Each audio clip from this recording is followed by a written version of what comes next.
भेल ही हमरा से ककरो न कहबो है तो बर्दाश्त नहीं जब दुनिया में न रहबो।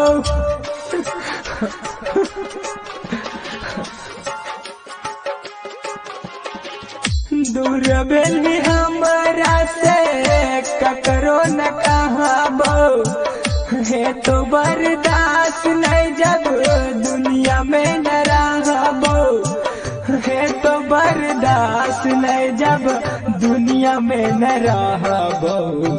जूनियर बंसी देख न पैतो जूनियर बंसी देख न पैतो परवेज के संग गे याद सतावो तोहर कैले बदनाम गे जहिया से गेल खुशी।